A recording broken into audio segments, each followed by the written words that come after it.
there's this thing that exists, this multi-headed snake, and it's got this infinity problem. It's everywhere. That's that little circle down there. And the problem is, well, what do you do with it? You cut off one head, 7 more grow. That's the eternal problem of life. And the problem is, there is the category of problems in life, and it ain't going anywhere. And so the question is, can you deal with the whole category at the same time? That's the thing. That's how to be in the world, is to deal with that category all at the same time. And so how did human beings, what did they come up with as a solution? And that's so cool too, because the solution they come up with not only was the heroism that allows you to approach what you're terrified by and what you find offensive and to learn from it, but also the idea of sacrifice. And that was played out by cultures everywhere, including human sacrifice. And you think, what the hell was up with those crazy bastards so long ago? They were sacrificing to gods all the time. What kind of clueless behavior was that? Burn something and please God. Burn something valuable and please God. It's like, what was with them? What were they thinking? Well, they weren't stupid, those people. If they were stupid, we wouldn't be here. They were not stupid. And believe me, they lived under a lot harsher conditions than we do. So those were some tough people, man. You know, back then you'd last about 15 minutes. And so you don't want to be thinking of your ancestors as stupid. Like, there's no real evidence that we're much different cognitively than we were 150,000 years ago. So anyways, sacrifice. What does that mean, sacrifice? Well, it's a discovery, man. It's the discovery of the future. It's like the future is actually the place where there is threat. And it's always going to be there. So what do? You make sacrifices in the present so that the future is better. Right. Everyone does that. That's what you're doing right now. That's what you're doing here. That's what your parents are doing when they pay money to send you to university. They think, you can bargain with reality. It's amazing. You can bargain with reality. You can forestall gratification now. And it'll pay off at a place and time that doesn't even exist yet. It's like, who would have believed that? It's like, that's a miracle that occurs. And it's not like people just figured that out overnight. You know, we were chimps, for Christ's sake. Like, how are we going to come up with an idea like that? Well, it's like, well, we thought about it for 7 million years. And, you know, we got to the point where we could kind of act it out. But we didn't know what we were doing. But it emerged as like a dream. So the terror of the future is a dream. And the solution to the dream of the future is another dream. And it comes out in mythology and in fantasy and in drama, where you act out the sacrifice. And then it's a step on the way to full understanding.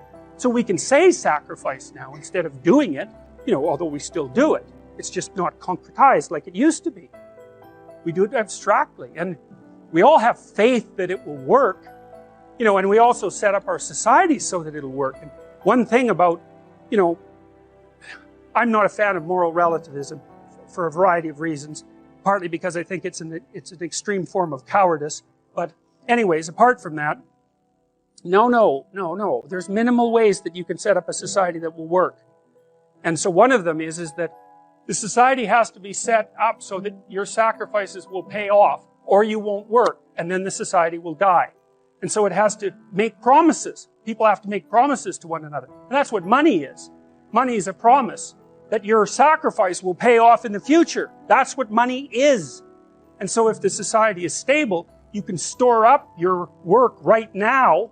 You can sacrifice your impulses and you can work and you can store up credit for the future. And then you can make the future a better place. But society has to be stable enough to allow for that.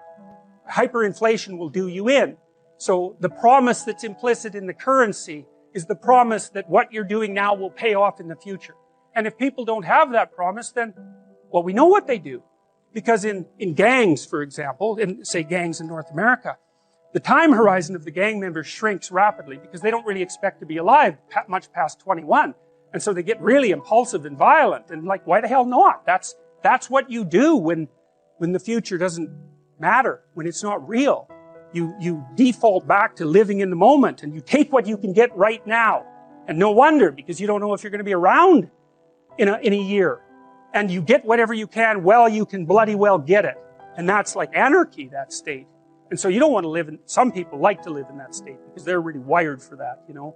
And so they're much more comfortable in those conditions. They're kind of like warrior types, I would say, in some sense. But, you know, for most people, that's just, that stress will just do you in, you know, the stress of a life like that. You have to master a new skill, but you're avoiding it because you know that you'll be bad at it when you first do it. And if you're perfectionistic, you're going to say, well, I can't allow myself to be bad at anything. I can't allow myself to be a fool. And no wonder. But the problem is when you try something new, you're always a fool. And so unless you're willing to be a fool, you can't learn anything new. And that's also why Jung regarded the trickster as the precursor to the savior, archetypally speaking, is because you cannot do the right thing unless you're willing to be a fool first. And that's really worth knowing. Lots of times, you guys are going to make a stage transition in your life, and you're going to feel like an imposter. When you get a new job or when you get a promotion or something like that, you're going to feel like an imposter. And you are. Because what do you know when you make that first transition, right? But it's going to make you embarrassed and it's going to make you ashamed and all of those things. But you have to understand that you are a fool when you first try something new. But you're a worse fool if you don't try it. Now, that doesn't mean you should, you know, make like you know everything as soon as you're promoted or you have some transition in status. That's foolish, of the wrong sort. But to know that you have to be fallible in order to progress is an unbelievably useful thing. It can free you up. You know, I was talking to a writer the other day about his process for beginning writing. He's written many books.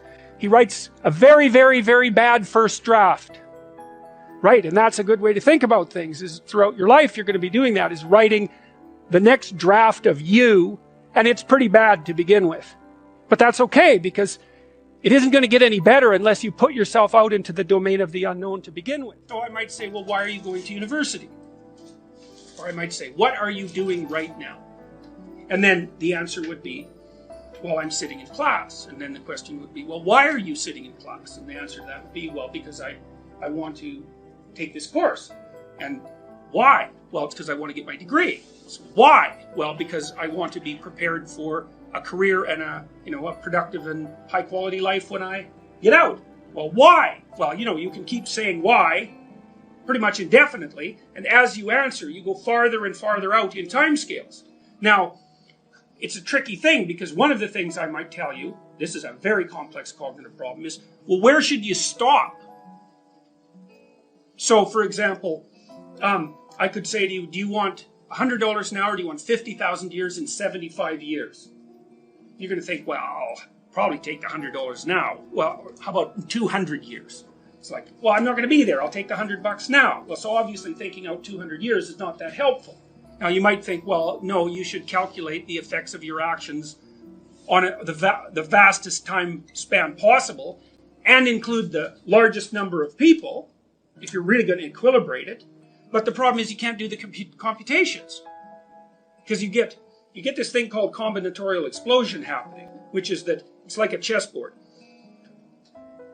You make one move, okay, fine. But then you could make 4, and then with each of those you could make 4 more, and then with each of those you could make 4 more, and soon if you're looking 20 moves ahead, it's like there's so many moves that the other person could possibly make that looking that far ahead is pointless. You can't do the computations. And so we don't know how far you should look into the future. It depends on how stable your environment is. But 1 month seems okay. A year, yeah. 3 to 5 years, that's what I'll have you do when you do the future authoring program. 20 years? Probably not.